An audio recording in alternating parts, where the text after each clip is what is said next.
right, all you glorious gamers out there. Welcome to the PlayersToo Podcast, the video game podcast for gamers like you, by gamers like you. You can find PlayersToo on all the social media, that's Facebook, Twitter, YouTube, Instagram, the lot.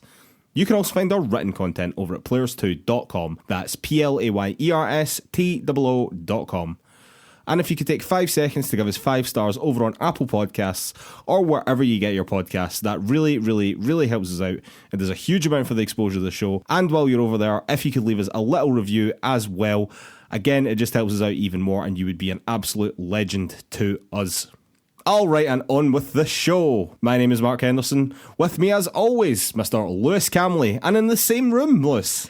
Indeed we are, yeah, for the first time in God knows how long. And not only that, it just dawned on me right this second that this is the first time we've ever recorded at least your half of the podcast not in your flat. We're coming to you from my house for a change. You're in my backyard. Started from lockdown cupboard, now we're here. That is true, man. It's been quite a turnaround for you, I've got to say. Yes, so as I mentioned last week, I've moved home. And because of that, I lack the internet and many things with which this podcast relies on. So we are recording from Lewis's house for the first time ever. So ladies and gentlemen, if we sound slightly different, there may be reasons for that. We may have had technical issues. It may have been a bit of a problem. However, we are recording. If we sound slightly different, we do apologise. Hopefully the next time you hear us, we'll be back to normal and everything will be good once again. But yeah, new times, Liz. How are you feeling? All the pressure's on you. You're recording. It's all very big and serious and adult all of a sudden. I'm looking at these waveforms and I don't know what's going on. But no, it's good. It's good to see you as ever. It's good to be talking video games. I think for the last time this year, probably. For the last time this year. We will come on to that later on the show. But Lewis, what have you been playing this week? This week, not tons, to be honest. As Christmas looms, all of my time is just disappearing with usual Christmas bullshit. Yep, that happens a lot. And I've been doing some decoration and stuff in here as well. So it's been one of those weeks with not a lot going on. I have made a start on Deathloop at long last. Yeah, stuff. I mean, I've only really played like the first hour or two. I've not played very much at all. My first sitting, I kind of played for like 45 minutes to an hour and just didn't really feel like it was clicking. And then last night, actually, I put in a bit more time and kind of started to feel like I was understanding what was going on. I will save most of my thoughts for the next time that we talk about it, which hopefully by that point I'll be finished it really. But the one thing that I would say from that starting point was that I was expecting it to feel much more action packed right from the off, and actually I found myself sneaking around quite a lot. And it's interesting already how the game sort of, I don't want to use the word forces, it's not forcing me to do anything, but it's definitely encouraging and sort of dragging me in certain directions at the moment in terms of how I'm approaching what it is that I'm attempting to do, which so far is basically just like get your fucking bearings and work out where the next objective marker is. Absolutely, yeah. It throws a lot at you quite early on, I thought, in terms of, you know, the trinkets and slabs, which are kind of your upgrades and all that, and a lot of text and a lot of maps and a lot of just kind of exposition. So I'm kind of hoping that some of that almost tutorializing, I suppose, will start to fade in the not too distant future, but I'm quite glad it's holding my hand at the start, to be honest, because I mean, so far I've been in some crazy gunfights that I didn't mean to get in, and I've taken some paths that there was one section I was doing last night where I went one way out of the, you know, the tunnels that you start each kind of loop in, each section I suppose. I went one way out of it and I was in hell and I was just getting battered, and I never died the 3 times that you can die, but I only pushed so far and I was like, God, I'm just getting absolutely massacred here. And then I retreated at one point and went the other way, and I was like, oh, this is the easy path. So it's good to see even from the beginning that there's that stuff. And I really like this one touch that it does where the game, again, I guess because it's in this kind of tutorial phase, will say things like, there's nothing else for you to find here at the moment, so you know, you're welcome to mosey around and kill people and just like look for loot, but you can just move on now, which like, I think that I was approaching this game like a big open world game and may well have just spent loads of time running about without actually anything to actually accomplishing anything. Yeah, so I'm glad that that's there. But enjoying it enough so far. I'll have much more to say down the line. Cool, nice one, man. Very cool. And what about you? What have you been playing, if anything at all, during the big move? Well, the big move has got in the way of gaming time, I will admit that. But Lewis, I have managed to finish Metroid Dread. I did say last time I'd played most of it the week prior. It was fantastic, man. It was really, really good. I thoroughly enjoy Metroidvania style games. I love the level design in them, particularly Metroid itself. It's just absolutely fantastic. Last boss fight was really fun, really challenging. All the boss fights in the game were really challenging, as we were discussing before. Not quite Bloodborne level, but you know what I mean. Very, very challenging nonetheless. And I personally think that the game benefited from that. I don't think that they are overly challenging. I think that 90% of gamers will be able to push past that challenge, despite the fact that a lot of the time it is very initially daunting. But a few runs and you get used to the boss's phases. 90% of gamers will be able to push past it. To be honest with you, if I can push past it, fucking anybody can push past it. You know what I mean? Really great game. Really, really enjoyed it. Subsequently, I've moved back onto Deathloop now as well. Obviously, I'm much, much further along in the game than you. Probably about 3/4 of the way finished now, to be honest with you. I've got to say, coming from Metroid as well, the game's just not clicking with me. I think that that's just sort of what it's come down to. I'm in no way saying that it's a bad game. In fact, to be honest with you, when I'm actually there and playing the game, I think I am enjoying it. Like, I'm playing it quite a lot, to be honest with you. I mentioned before the fact that when it came to bedtime, I was like, okay, it's fine to put it down. But the other night, I actually found myself playing it a bit too late and being like, oh, I should be in bed by now, you know?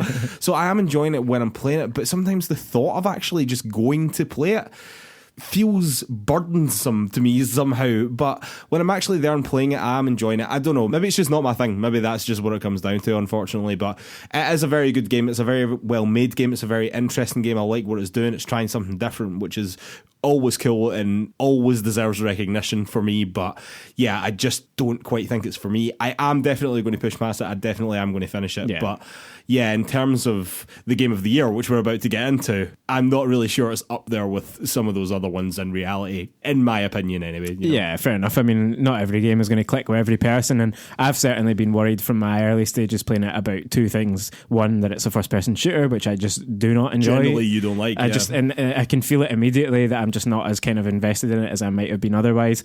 And yeah, also that, and I wonder if it's kind of what you're saying about not being massively excited to play it sometimes, or not kind of feeling up for it. The fear of death in it to me is quite high because of that sense that I might lose everything if I die.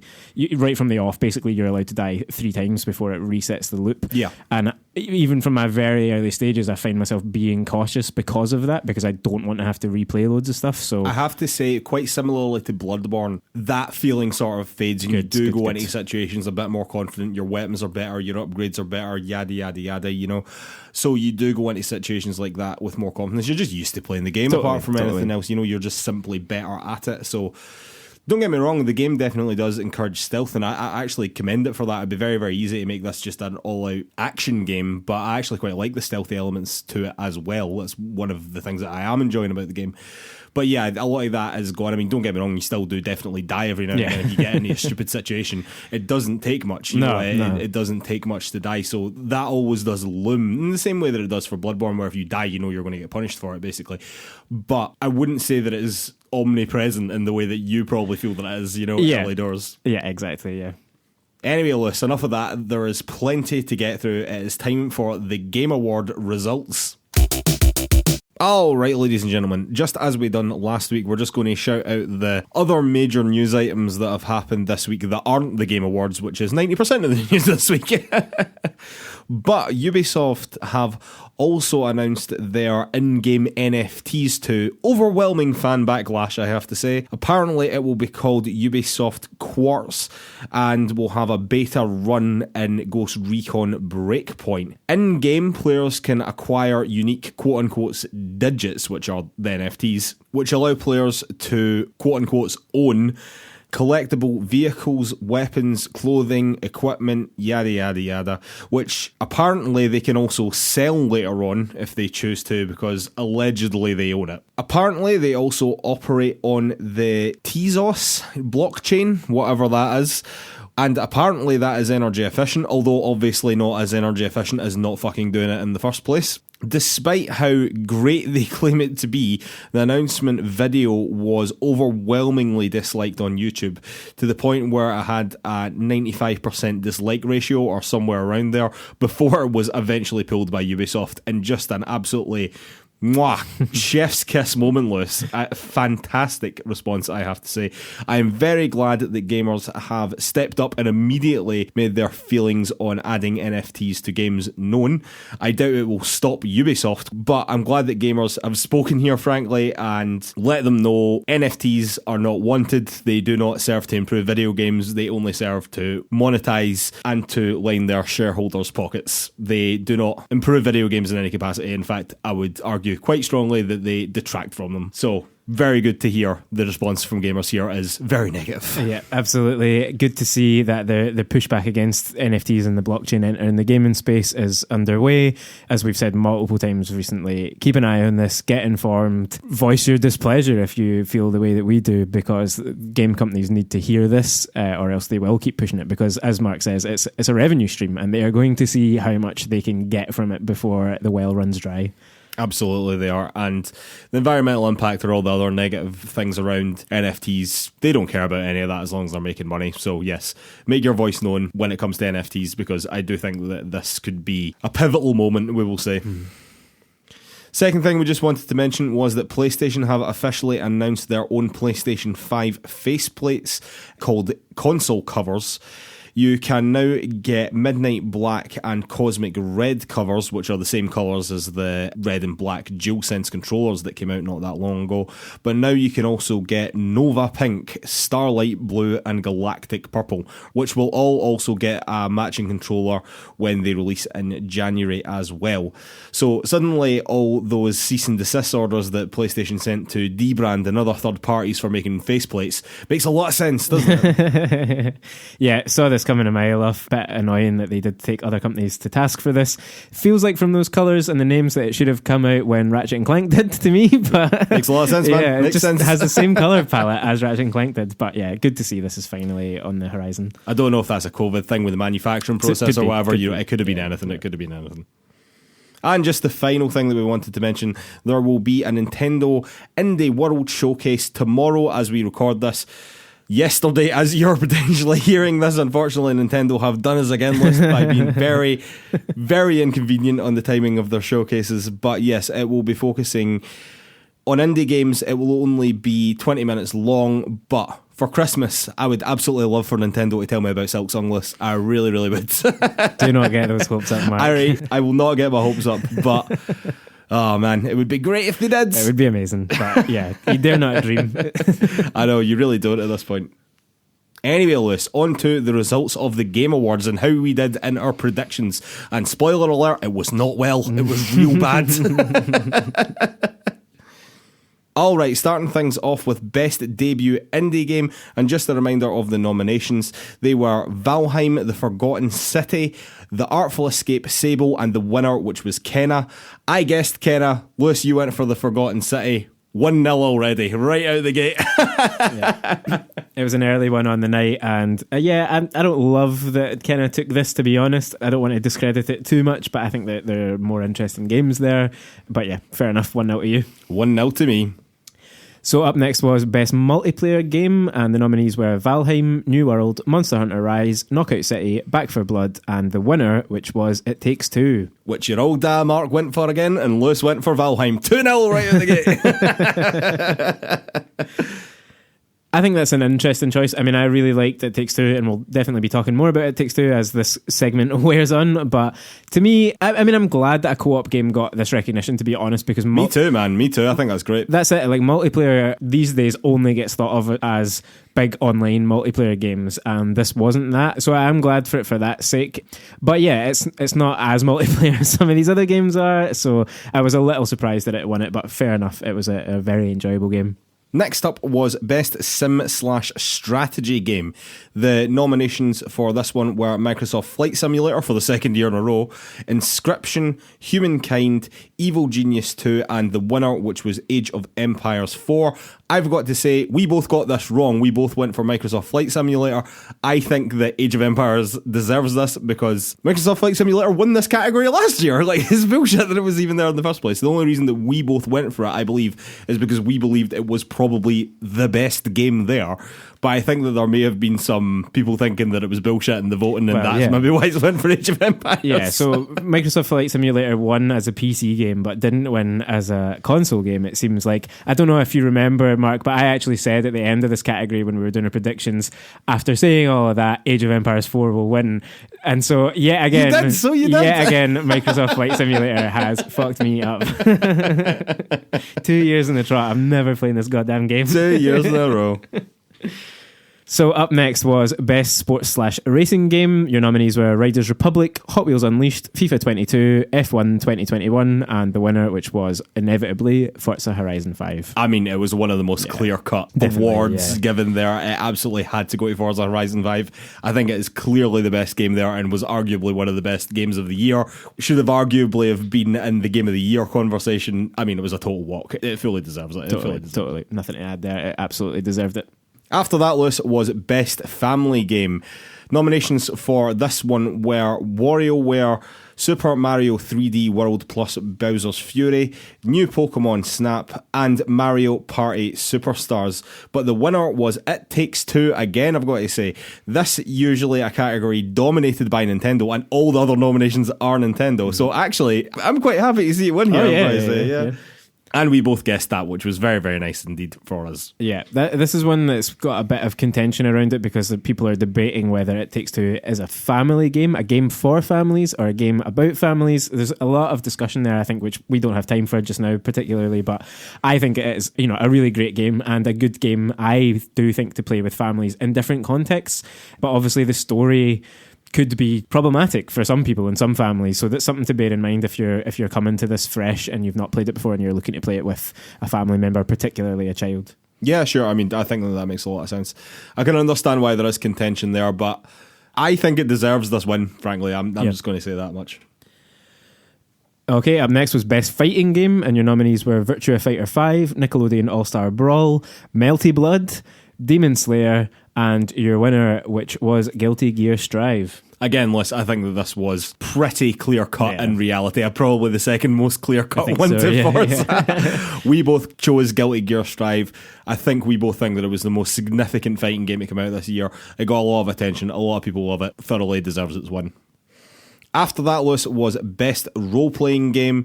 The nominations for this one were Shin Megami Tensei 5, Scarlet Nexus, Monster Hunter Rise, Cyberpunk 2077, and your winner, Tales of Arise. Again, we both chose this. I thought that this could have went in a couple of different directions. You even suggested that it could go to Cyberpunk. Yeah. I'm sort of glad that Tales of Arise won it, to be honest. Definitely. It seems to be the kind of breakout hit this year, and I think you were saying it's one of these games that will have essentially brought that franchise to the West in the same way that Persona 5 did to a huge extent for that franchise. Glad that Cyberpunk didn't take it. Can you imagine going back to yourself, 18 months ago and saying Cyberpunk 2077 would fail to even win Best RPG at Game Awards 2021? I know. What a crazy story. That would have blown 2 years ago Mark's mind, I have to say. It's mad to think that. And it's not even like that's a contentious decision that it's not one that, it was more contentious that it was there at all. That's what happened with that game. Indeed. Crazy stuff. So next up was Best Action/Adventure Game, and your nominees were Resident Evil Village, Ratchet & Clank Rift Apart, Psychonauts 2, Marvel's Guardians of the Galaxy, and your winner, which was Metroid Dread. I mean, thoroughly deserved in my eyes anyway, having played it. Mm-hmm.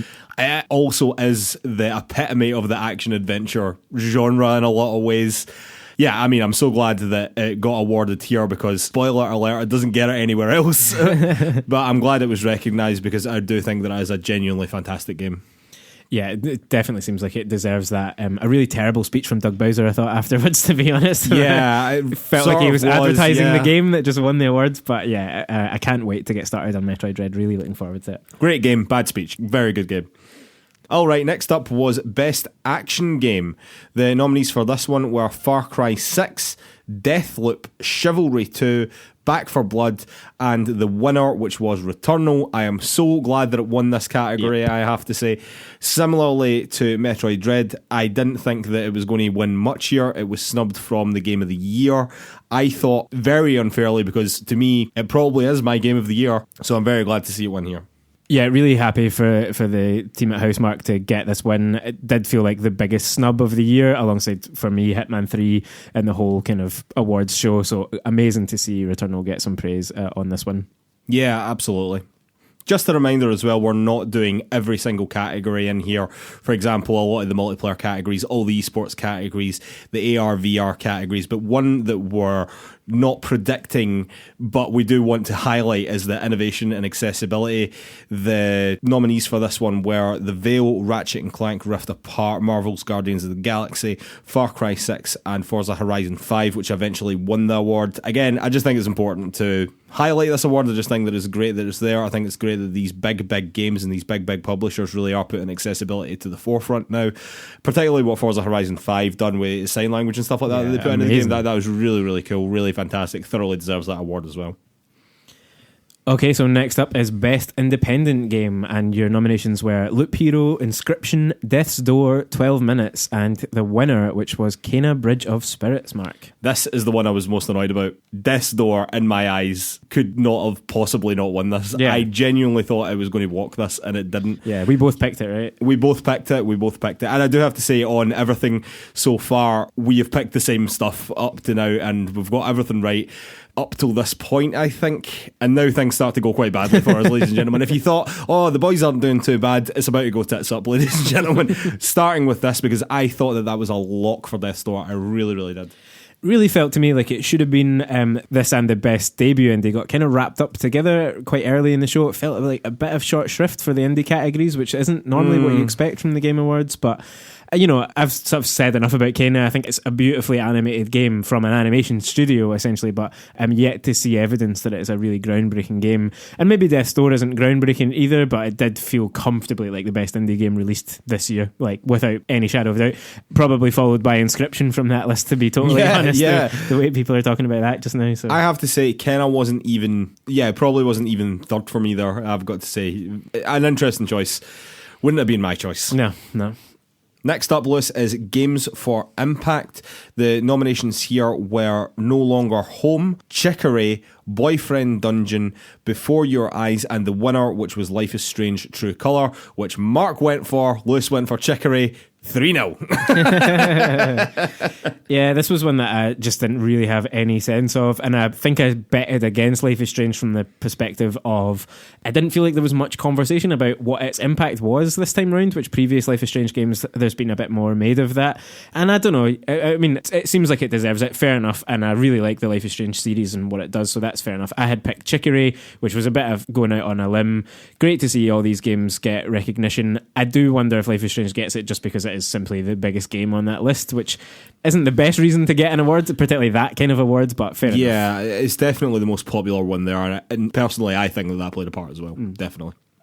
Okay, up next was Best Performance, and your nominees were Ozuyama Akaga for Deathloop, Jason E. Kelly also for Deathloop, Giancarlo Esposito for Far Cry 6, Erica Mori for Life is Strange True Colours, and your winner was Maggie Robertson as Lady Dimitrescu in Resident Evil Village. This was also a surprise to me because, and this is a wee bit of a spoiler for Resident Evil Village, so if you don't want to know this, you can skip ahead a little bit. Maggie Roberts isn't in that game very much. No, spoiler alert. No.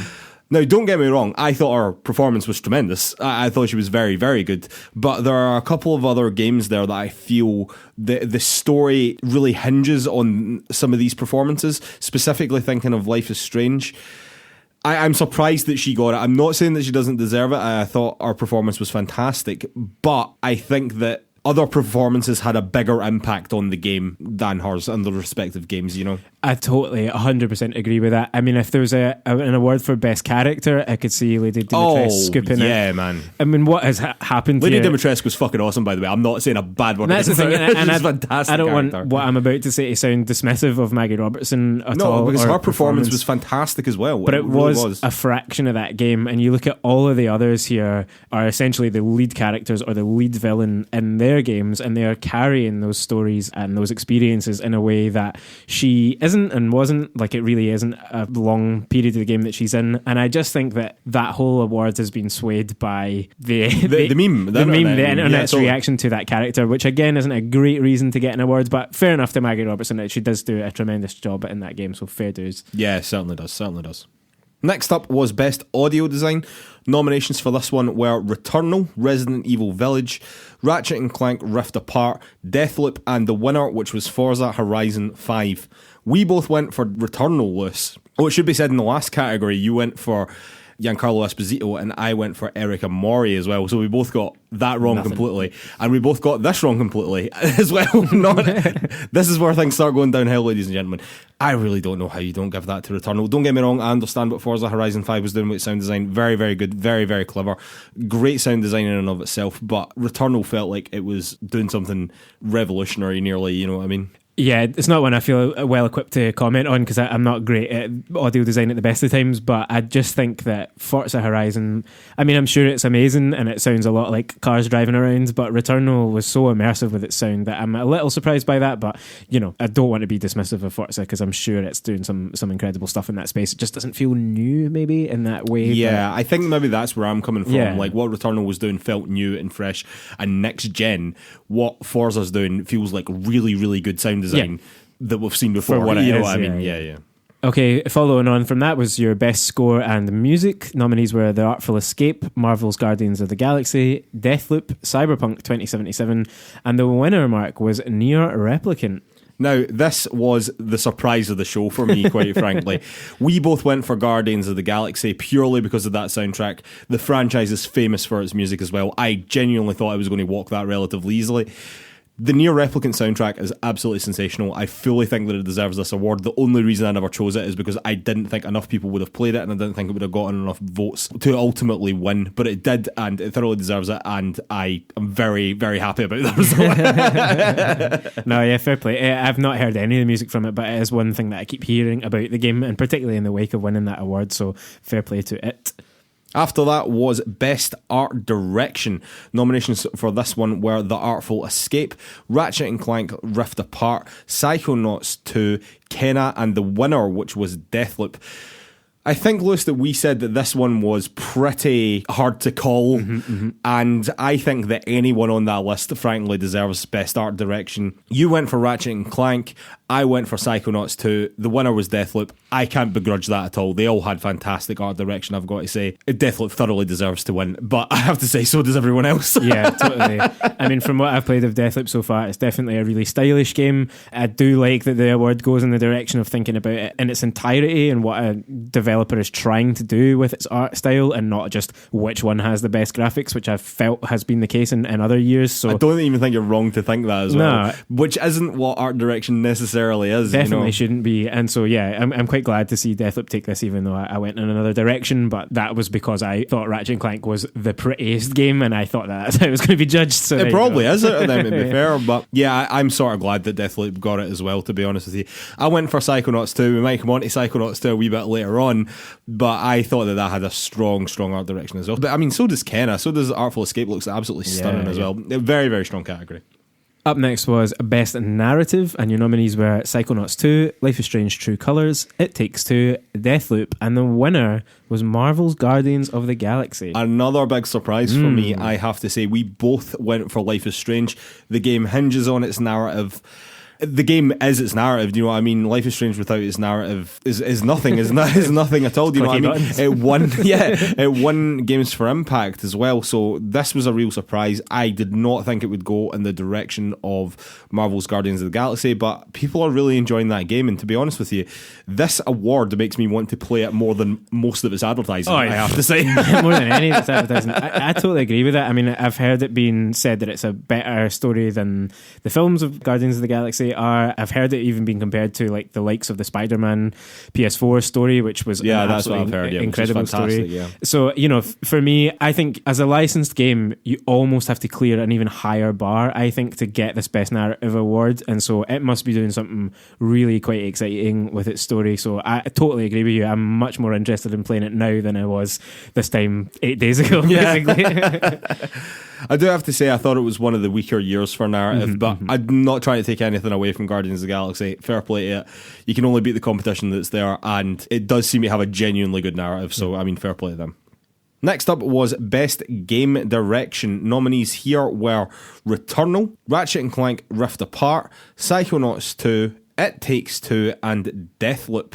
I went for Psychonauts 2, but Lewis, you've got a point back. You went for Deathloop. Which one? It did indeed, yeah. This was partly from that perspective of Arcane finally getting its dues, but also just that it's, you know, quite a big and expansive experience. That immersive sim thing, the ability to do whatever you want within the game and try out loads of different overlapping systems, all of that comes together. A beautiful art style, great music, good performances. I mean, the fact that Deathloop has been nominated in so many categories, the most nominations of any game this year, I think points to it being very well directed, which is kind of why I went in that direction. But that list of games, I mean, it's effectively almost identical to your Game of the Year category, and they all deserve their place in that game direction category, I think. Yeah, totally. I completely agree with that. I think it is another very, very strong category. Any of them could have taken it home, but Deathloop certainly deserves it as well. And finally, the Game of the Year 2021, Mark. The daddy.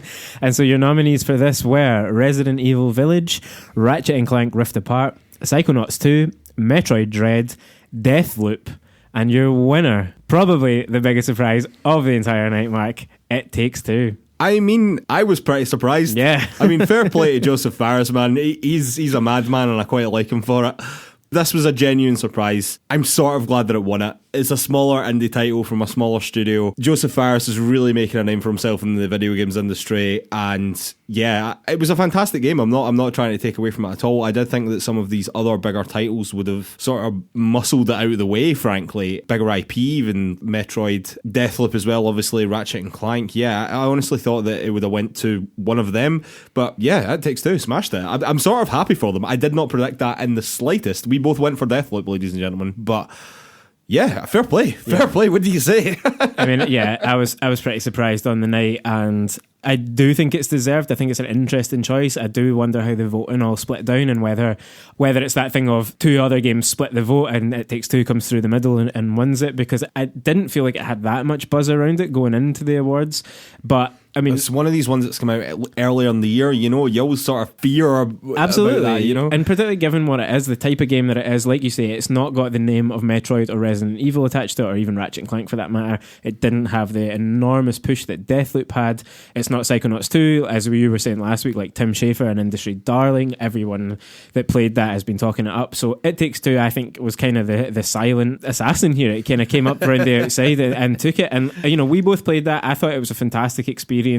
An extremely inventive game. That's the thing. Like, the story is kind of middling. I think we both had issues with that. But yeah. in terms of it being, say, it's 10 hours, can't even remember how long it was, but 10 hours. The co-op gameplay, the innovation there. That's it. Like, wonderful. Every hour of that game is like a different game. Like, they add so much into that. You get so many different styles of video game within this one experience. It's a bit of an education on gaming for younger people who haven't played a lot of stuff as well, given the types of genres that it goes through. It plays like a dream most of the time. Like, the platforming and stuff is fantastic. So it had everything going for it. It is a surprise, given that it's a smaller studio. Even though it's published by EA, it is still a smaller team within their whole kind of portfolio. And yeah, Joseph Fares, what's that now, 3 or 4 games, and they are steadily putting him to be one of the most exciting directors in the business. And his team, like, I don't think he gave enough credit to his team on stage, so I'm going to do it now. Like, the team who built this game absolutely deserve the credit for this. To be fair to him, he did put a huge amount of stuff on Twitter afterwards, good, but I sort of agree. He just, like, he talked about his kids, so it's like, talk about your team, man. Yeah, I get you. And it did split the most awards. It Takes Two got the most awards here with Forza Horizon 5. Wow. Yeah, Deathloop got 2, Final Fantasy 14 got 2, Kenna got 2. So there was no real runaway winners this year, which I think we can use, Lewis, as an excuse as to how bad we predicted the games because we done real bad.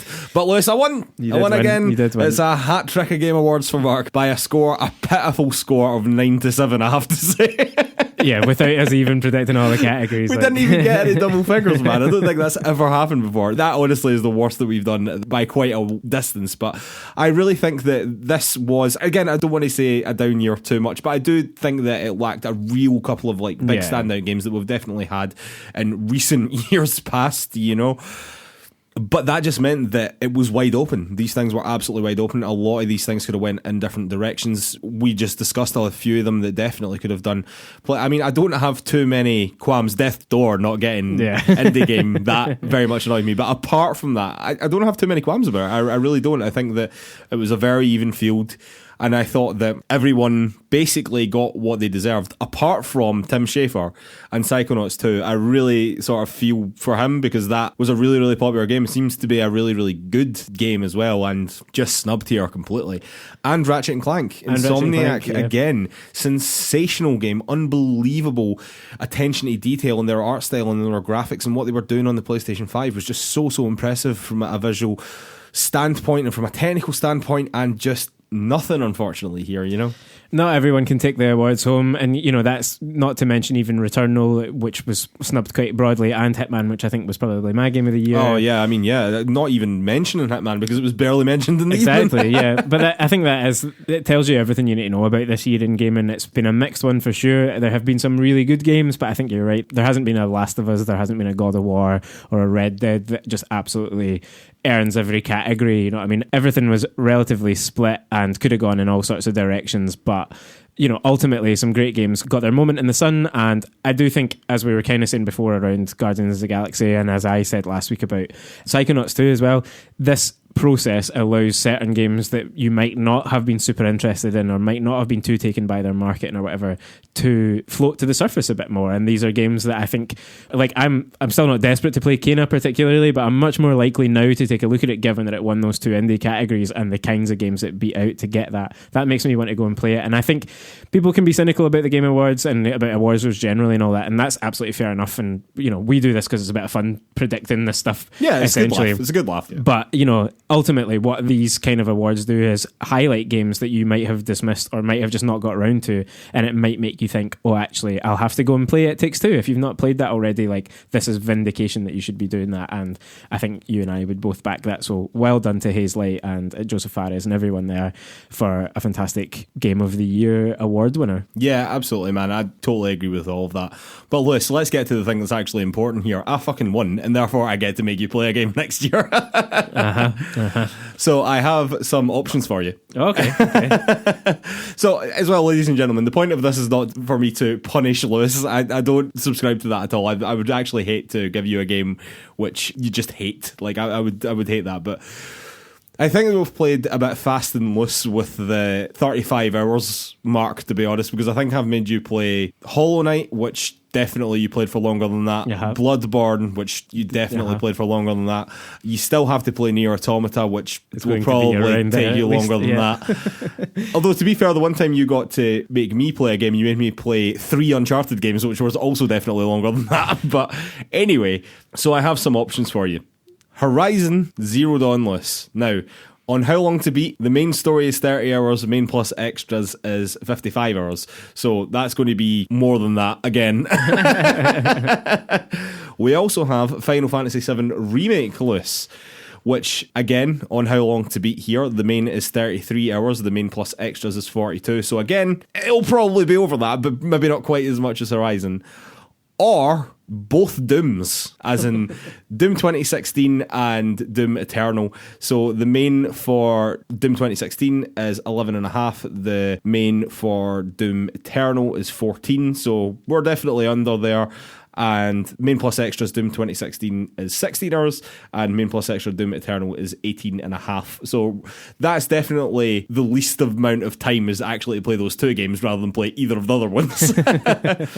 Was there something else you thought I was going to say to you? Honestly, I thought the Doom games would come up, actually. Really? That was kind of... I thought that was going to be a big surprise. No, that was... your other 2 are the ones that have caught me off guard a wee bit, actually, but I can't think if there was anything else that I thought that you might give me. Nothing that jumps out at the moment, but those are some strong selections. I thought they were good. I think they are good. I'm not sure which... I mean, if you're asking me what my actual choice would be of I'm asking you what your actual choice would be, because I think that we've been a bit shit to each other about how long these will actually take. So I'm presenting you with options. The thing is, because I'm torn. I'll keep this brief, but I'm torn because I'm not convinced that I will love Doom because of my disdain generally for first-person shooter games. Although what I've seen of it, I did enjoy, and I've liked other similar games. Listen, if there was an FPS you're going to like, it's going to be Doom. This is it, right? But then 2 other factors. I have been thinking, like, do I want to play Horizon Forbidden West? And I'm not desperate to at the moment, but if I were to, I feel like I should be playing Horizon Zero Dawn.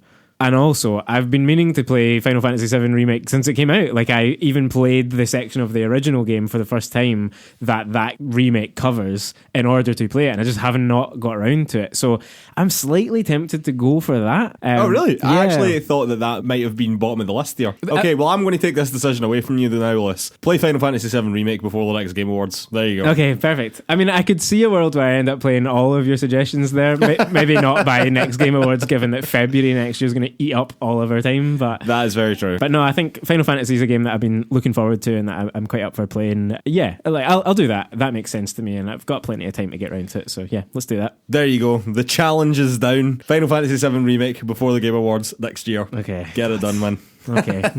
Well, no, fair enough. I'm up for that. All right, Lewis. Now we'll go and get a beer and then we'll be back to cover the announcements. All right, Lewis, and we are back for the Game Award announcements. Just starting off with a couple that were actually in the pre-show, not the Game Awards proper. But in the pre-show, they did show off that there would be a new Texas Chainsaw Massacre game, which is from the makers of Friday the 13th. So I would imagine that it was along that sort of lines. You would have thought Dead by Daylight sort of lines. Yeah, so very exciting for people that are into that. I know a huge group of my friends are very, very excited about that, you know. Then after that, The Expanse, which is a Telltale game based on the TV series. But also later in the show, Telltale also showed off another game called Star Trek Resurgence. 2 Telltale games shown off here, Lewis. Quite surprising for a studio that, although it's calling itself Telltale, is actually quite a new studio. But are they just falling into the same traps here as before? They've went immediately after big, costly IP, which I think really hurt them in the long run. And honestly, I don't think either of those games look massively impressive. No, I would definitely agree with that. I wasn't excited by either game. Not that I'm a fan of either franchise, really. I do also think if you're going to go after 2 big licenses right from the get-go, why make them so similar? You know, you've gone for 2 kind of space adventure things. It just never even thought about that, man. You're totally right. None of that was exciting me. But nice to have Telltale, whether it's the real Telltale or not. I think there are some old Telltale devs involved, so that's good to see them back on the horse. But yeah, I'm not massively excited by this. No, it is a bit of a shame, to be honest, yeah.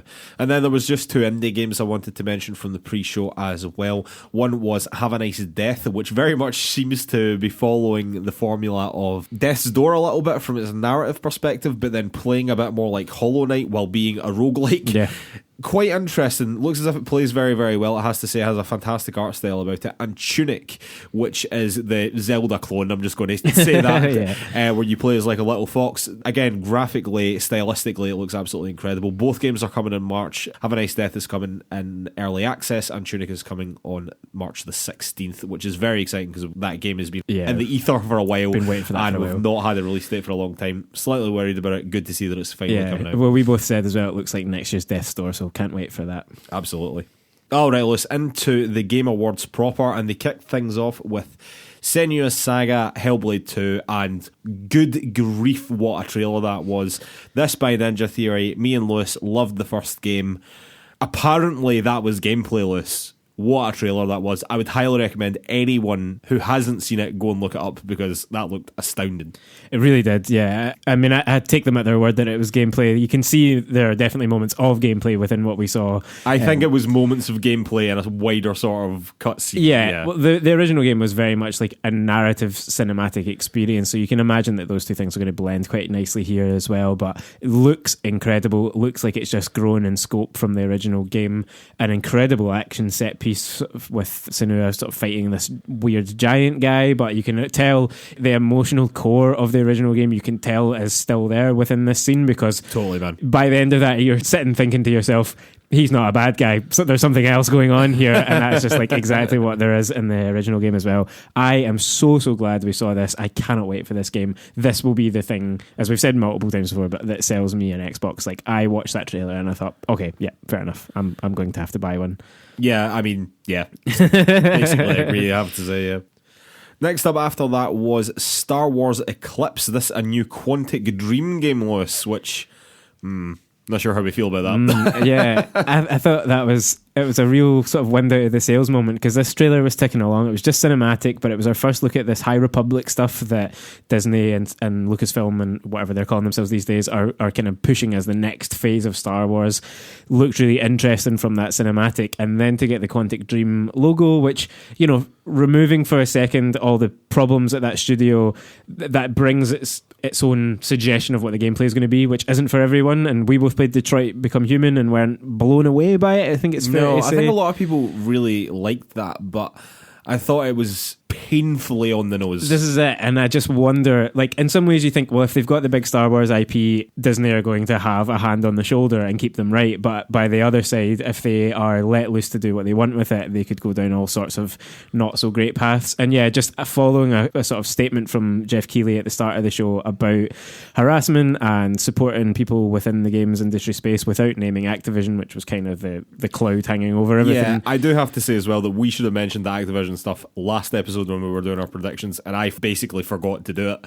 Yeah, Jeff Keighley did not handle that situation well, I don't think, personally. Not especially well, not before the show. I thought his statement at the start of the show was quite strong, but then to follow that up fairly immediately with a trailer. Two trailers later, I believe. Yeah, with studios who have been accused of this sort of stuff, and there's other adverts throughout the show from other studios that have issues.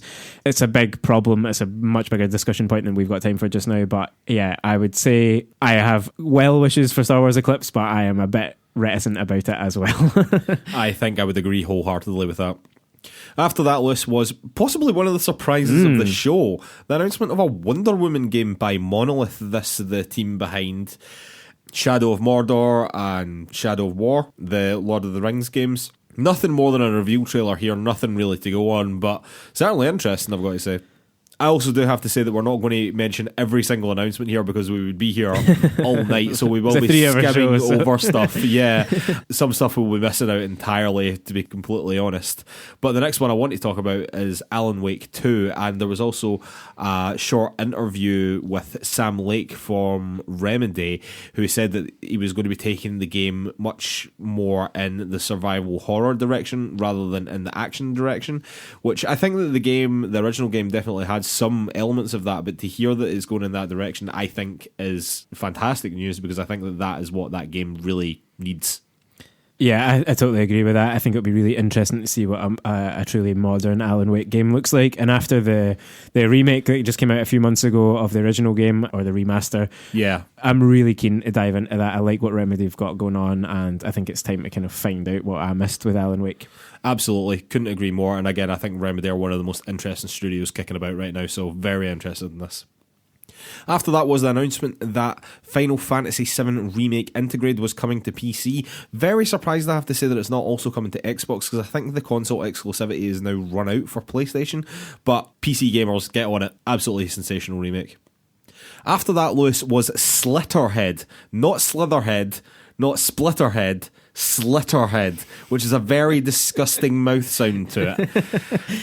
This is by the creator of Silent Hill, Kenichiro Toyama, and his new studio, Bokeh Games. And holy fuck, did this look freaky, man. It really did, yeah. A pretty twisted and bizarre looking horror game, which you might expect from someone involved in Silent Hill, quite frankly. You would, of course yeah. you would. That's exactly what he's trying to do, but Slitter's not sitting well with me. No. It's freaking me out. It's going to make my skin crawl just saying it. It's got that total vibe about it. I'm quite excited to see what comes of this. It might end up being a bit of a damp squib, but I thought it was a nice enough trailer, and yeah, a pretty grubby, horrible name to say. Yeah, it's definitely piqued my interest, we'll say that much. Yep. After that, Lewis, was Nightingale. This by former BioWare boss Aaron Flynn. Looks very much like a sort of survival crafty sort of game. If that's your sort of vibe, go and check that out. Then we got a Lord of the Rings Gollum trailer. Honestly, I continue to be pretty unimpressed with this game, if I'm completely honest with you, Lewis. I still don't really know what the game is, and we've heard about it for a long time now, really. Yeah, really not doing much for me at all. Me either. But Lewis, a game that is doing a lot for me, Somerville. This by Jump Ship Games, which is headed by former Playdead devs, which you can completely tell because the game looks a lot like Inside, sort of meets Oxenfree, I would say. Mm-hmm. I think it looks amazing. I very much want to play this game. This is honestly one of the highlights of the announcements, I would say, from the shows. Yeah, I would agree with that. It's a game that when we first saw it, we were both really intrigued by, and we still haven't seen very much, even after this. No. It just gave you that wee bit more flavour of what the gameplay is going to be like and what the sort of... Give me good vibes, though. Some sort of weird, like, post-apocalyptic thing going on. But yeah, check it out if Limbo or Inside did anything for you that's got that pedigree running through it, and I think it looks really interesting. And it's got a nice dog in it, so there you go. Definitely. I hope that dog does not die. Me too. After that, Lewis, we got an update on the Cuphead DLC, finally, with a release date coming on June the 30th. It looked absolutely fantastic. It looked like more Cuphead. That's all I really needed, and that trailer was wild. Yeah, it was really well put together. Whole sequence that from the live music performance to the trailer itself. Really, really excited about this. So glad. Can I just say, I even forgot about the live music performance at the beginning. Those women singing, oh my god, they were fantastic. It's just such a superb way to put that game across. Like, it just really leaned into what Cuphead's style is all about, and yeah, we've finally got the delicious last course coming midway through next year. Can't wait to see it. It's going to be fantastic, and we've been waiting so fucking long, man. So long, man. So long. I'm so happy we got this announcement. Very, very pleased. After that, Lewis, was Sonic Frontiers. Now, I'll be honest with you, the Sonic franchise has been struggling for a while, and I'm really not sure about this game either, unfortunately. You described it to me as Sonic Breath of the Wild? ? It seems to look like that to me, like the art style, the world design, and just, everything about that I just don't think is going to work very well, but I guess they've got to keep trying with Sonic. They got to keep trying them in different formats, so maybe this one will stick, but I don't see it landing for me. No, for me neither. To be honest with you, the Sonic games have never really been hugely up my street, but I know that it has a huge fan base out there. I wish you all the best. I really hope that this game is good. I really hope you enjoy it. I very much sense that it won't be for me either.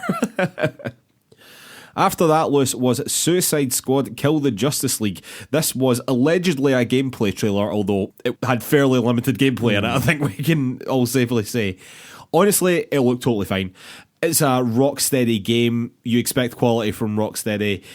I don't really see any reason to doubt that from the trailers. It looks fine. It's the multiplayer aspect of this that's putting me off playing it, not the quality of the combat or anything like that. Do you know what I mean? I think that this game will play and look good, I think that's the thing. I think it will play really well because that's what Rocksteady do, but I'm finding it hard to get excited about this, and I can tell, even from the tone of your voice, I can tell that, well, they've not put out a game in 7 years almost. I think that's when Arkham Knight came out, and I just think I want a bit more from it. Like you say, it didn't do anything wrong, didn't offend me in any way. I don't love the kind of music and the neon and all that sort of stuff that it's going for. It's a very Suicide Squad-y vibe. I think that's it, right? They're leaning into sort of what the films have been doing as well, but I don't know. I really hope when we get a proper look at the gameplay, it makes me go, okay, cool, I get what this is about and I'm interested in it, but at the moment, I don't imagine I'll be playing it from what I've seen so far, and I never imagined I'd be saying that after the Arkham games, which I adored.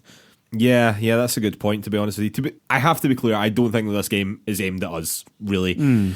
And I'm sure that a lot of people will go and play this game. If it plays like a Rocksteady game plays, and absolutely love it, I don't think this is aimed at us. That doesn't mean it's a bad game, but I'm not massively excited about it either, man.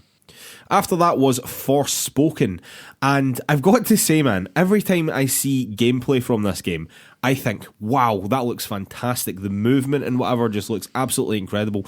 Then you see those character models and cutscenes, and man, it just doesn't look very good. And this is a PS5 exclusive. This is a next-gen game. And to me, those character models are really dragging down my excitement for it, because every time I see them, I'm like, oh, that looks a bit crap. But the gameplay looks fantastic, I definitely think that the gameplay, the movement, the combat all looks really exciting. The rest of it, I'm a bit less kind of warm on at the moment. Like you say, the character models don't look amazing. I've not really got any great sense of what the story's going to be about, but it's not grabbing me massively. There have been some hands-off previews this week with the press, which I think have been broadly positive, but there are some issues around kind of representation within the team. And a lot of very dumb shit seems to have been said. Yeah, some unfortunate, at least least statements have think been you're being made. very I'm trying to be, because I'm not delved too deeply into it, but it seems like there are no black writers on this team, which is a game about a black person at its lead, and they feel like that's something that should have been considered, and they've made some statements on the back of that, which I would very, very charitably say are unfortunate at best, possibly worse than that. And so, yeah, just keep an eye on it. I think this game could still be really good, but I'm hoping they're going to come out and address some of this stuff and tidy up some of the mess that has come up in the last few days. Yeah, I certainly hope so. And I just think that if you put a black woman in your game and you don't have any black writers writing that character, it does feel very tokenistic at that point. Tokenistic and, liable to be full of errors. Yes, and that's maybe as much as we should say right now, but yeah. Anyway, moving on. After that was Saints Row, and we got a very good look at the gameplay here, I have to say. Look, it looked a lot like Saints Row, and that is no bad thing. And frankly, it looked like how the GTA Trilogy remasters should have looked. Yep, I agree with that. And the game is coming out on August the 23rd, moving away from the same date as Elden Ring, which, good move there, guys. After that, Lewis, Dune Spice Wars. This is an RTS game coming out set in the Dune universe, obviously. Something to keep an eye on? I think possibly, yeah. I think there was an older Dune RTS from back in the day that people really enjoyed. I don't know if this has anything to do with that at all, but I'm no Dune expert. I've seen the film that just came out, and you can totally see from watching that how an RTS would work in that universe. All sorts of factions, all sorts of trading, all sorts of commodities, all sorts of powers. Like, it totally fits. So I'm sure it'll be quite good. I'm not even sure who's developing it, but whatever's coming there, I think it's going into early access this coming year in 2022. One to keep an eye on. Yeah, definitely agree with that, man. After that was another trailer for Tiny Tina's Wonderland. Feels as though this is at every big showcase these days now, man. This was a story trailer. Honestly, the game just continues to look like fantasy Borderlands. I don't think that's a bad thing at all, really. I think that they were sort of playing about with the fact that it's a sort of D&D style game. You know what I mean? They're playing around with that format a little bit. I hope that they use that in some interesting ways. That remains to be seen, I suppose. But yeah, certainly not bad. If you're a fan of Borderlands, definitely something to check out. After that was Steel Rising. This is a game that I'd never heard of before, but is set in Revolution era Paris. Had a really interesting retro futurism aesthetic going on. I actually done a bit of Googling afterwards. It caught my eye so much, and apparently there was actually a trailer put up on the PlayStation blog actually not that long ago. Okay. And it showed, I think it was like pre-alpha footage of the combat, which looked sort of in line with DMC. It did look a wee bit clunky, I'll be totally honest with you, but if it's alpha footage, then hopefully they've polished that up a little bit, you know. Something to keep your eye on. Very interesting to me. After that was Rumbleverse. This is a game by Epic, and honestly, it is one of the worst looking video games I have seen in years. It is a melee wrestling focused battle royale game, and it just, honestly, go and look at the trailers. I don't want to be unfair to this game, but to me, that looked awful. I mean, yeah, it was largely a cinematic, but... it was entirely a cinematic. And if you can't make your cinematics look good, you're running into some real problems there, I think. That's fair, yeah. Not developed by Epic, and apparently it has been in production for a long, long time, but yeah, it wasn't doing much for me. Certainly not. After that was A Plague's Tale Requiem. This game continues to look very good, I think. A Plague's Tale Innocence, which was the first game, had a lot of fans, and it was always something that was in the back of my mind that I should get around to playing, but ultimately it would probably one of those games that I would never get around to playing, unfortunately. But I don't know, maybe I need to bump that up the list a little bit, because this game continues to look fantastic. It looks as if they've taken a real step from that first game as well. Yeah, I think that this is going to be something I want to play, and I will want to play that first game because of that, you know. I know that it did have fans at the time as well. Well, that was it. It was popular, and I think that its narrative in particular was really praised. The first game, I think I've got it installed on my PS5, you know, because I think it came out on PS Plus. I was just about to say, I'm sure I have it as well, Yeah, so I'm definitely keen to play it at some point. I installed it with that intention, just haven't got around to it yet. And yeah, this one just looks like bigger and more and kind of more interesting than that first one potentially. So avoid if you don't like rats, though, I would say that. A lot of rats. It does seem to have a lot of rats, like really a lot of rats. After that, Lewis, was Crossfire X. This game is coming in February the 10th. Crossfire is actually one of the most played video games in the world. In fact, I think it's only behind PUBG, and it has over 1 billion people played it, which is just crazy numbers for a game that's not very well known in the West. The reason that this game is actually interesting, this new game, or I think it might be a sort of bolt-on story to the main Crossfire game, but the reason that this is interesting is because Remedy are doing the story, and therefore I think it's something to keep an eye on, just because Remedy are involved, like, bottom line. Yeah, they know their way around the story, that's for sure. I mean, to me it just looks like a big old military shooter, but with Remedy's hands on it, with Remedy's hands on it, that could still be something really exciting. And as we were kind of saying last week, like, campaigns and shooting games can still be really good, even if you're like me and you don't actually love first-person shooters that much. Yeah, totally, absolutely, man. After that, we got another Elden Ring trailer. This was a sort of story cinematic trailer. I mean, it continues to look absolutely unbelievably good. I don't really think there's too much to say. Cannot wait for this game to come out. Won the most anticipated game at the Game Awards for the second year in a row, which sort of proves how dumb that award is, to be honest. But nonetheless, I am incredibly anxious to play it. It looks fantastic. Yeah, cannot wait. We'll be talking about Elden Ring plenty. Of that, I have no doubt, Liz. Yeah. And they finished off, Lewis, with The Matrix Awakens, which is basically a tech demo for the Unreal Engine 5. It runs on the PlayStation 5 and Series X, and it looks absolutely ridiculously good, like mind-bogglingly good. The level of detail here is like nothing I was expecting this early on in the console generation, and if someone on UE5 can make something like that relatively soon, that will be a real game changer, pun intended as always.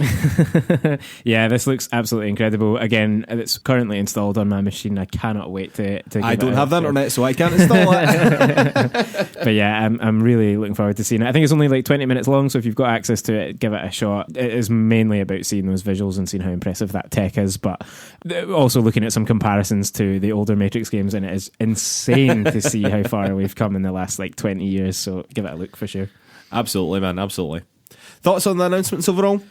I thought it was a sort of a mixed show, to be honest. There was some mixed bag, I think I would agree with you. There was some really exciting stuff, and I think most of what we saw, was presented fine and all that. Hellblade was a big standout, one or two of the slightly smaller games. I think that the show sagged quite badly in the middle, both from the perspective of the types of games that were being shown off and how good they looked, and also that it just felt like it went full-scale advert mode and we kind of stopped getting a lot of awards. That is the problem with the Game Awards. Yeah. There just are a lot of ads. But I don't know, break that up more somehow. I really thought that in the middle of the show, I was taking notes when I was watching it. I watched most of the show live as it was happening, which was really late here for anyone else from the UK who's listening to this. Like, it was, between 1 and 3 in the morning. And about halfway through, I was just like, I'm barely taking any notes here. This is kind of falling off a cliff a bit, given how strong, to start with, Hellblade, Star Wars, Alan Wake, Slitterhead, Wonder Woman, man, yeah. Like, and even as cool as that Matrix thing's looked, we already knew about that, and we already knew it was going to be there. Demo, yeah, it's not a big, anchor game to finish your show. Totally. And I think that's the difficulty of, obviously, they want to end with the Game of the Year awards and have that kind of like Oscars Best Picture moment, and you get Joseph Fares up at the end of the show and all that. But it does feel like the trailers are the thing that are building all night. They're the thing that you expect to reach a crescendo, and then you kind of just get this experience that we're already aware of, and then Joseph Fares comes up and says a couple of words, and then it's over. I don't know. There's still a balance to be struck there. I like what the Game Awards is about. I don't have anything like the issues that some other people have in terms of its balance of marketing versus awards. I think one wouldn't exist without the other. You wouldn't be getting all these trailers in one shot if there wasn't awards to build them around. You certainly wouldn't be getting any fucking Game Awards if there weren't trailers to bring people in to watch it. It would be something happening in a conference suite somewhere and none of us would ever see it. So yeah. I think you need both of those things. The formula isn't perfect yet, but overall a decent show. Think it needs some work. Think it could use a couple of better trailers, but some of what we saw I thought was really exciting, and looking forward to the next couple of years as ever. Yeah, man. I mean, I basically concur with all of that. I just think it needed a big thing to end on. Do you know what I mean? Like, it ends here basically on Elden Ring, which we already know a lot about. Granted, that was a new trailer and whatever, and it looked awesome, but it was nothing new. And The Matrix Awakens was fantastic, and Keanu Reeves is just awesome. Just a very weird but fun guy. I just quite like him. Very endearing, man. But I didn't think it was strong enough to finish the show, you know. Yeah, so I thought that felt a little bit flat. I would also agree that it did sag fairly heavily in the middle as well. But overall, a good show. Very much enjoy it. Always enjoy covering the Game Awards. Always enjoy doing episodes like this or Game Awards special, something I look forward to all year. So, yeah, always fun when I win the bet as well. Yeah, I think that's the deciding factor, isn't it? Always. Yeah, a good show, good awards. Some great games shown and celebrated. It's the Game Awards. Yeah. You know? What else can you ask for? Yeah, exactly. All right, ladies and gentlemen, I think we'll have to call it a day there. I'd like to remind everyone that you can find Players2 on all the social media. That is Facebook, Twitter, YouTube, Instagram, the lot. You can also find our written content over at players2.com. That's PLAYERSTOO.com. And if you could take 5 seconds to give us 5 stars over on Apple Podcasts or wherever you get your podcasts, that really, really, really helps us out. It does a huge amount for the exposure of the show. I know I say it twice a week, every week, but it does not become less important on a weekly basis. And thank you so much to anyone that's already done that for us. It really, really, really does mean a lot. I'd like to remind everyone that the play-along game that we are playing for technically January is Hades, a game that I have now downloaded and I'm looking to start playing very, very soon indeed, Lewis. Yeah, really looking forward to this one. It's one of the games on our lists that I've been most excited for. A hugely acclaimed game. I would normally say if you've not heard of it, it's like blah, blah, blah, but you must have heard of this game because it was so critically acclaimed last year, and it is the 4th of our Supergiant Games play-alongs. Absolutely. And if you listen to our prior episode, if you listen to our Bastion or Transistor episodes, those guys at Supergiant know their way around the fucking video game market. Yes, so they do, Lewis. Very much looking forward to this. And I just have to say as well to everyone that this will be our last show of the year, as I believe I alluded to at the beginning of this episode. Yeah, we're going to take a couple of weeks off over Christmas. Let's face it, not a lot happens news-wise over Christmas. You don't want to be listening to podcasts. You want to be spending time with your family. And even for those that would rather listen to podcasts and spend time with your family, I'm sorry, we can't help. Go and listen to the back catalogue. 120 catalogue. Yeah, do that. Much better plug list. I like it. Yeah, so I guess a happy Christmas to everyone and a grand new year when it comes round. Yeah, let's hope 2022 is better for all of us and for video games than this year's been. But yeah, happy new year everyone when it comes, and we'll see you in early January. Yeah, absolutely. All right, ladies and gentlemen, we will see you in January. Thanks.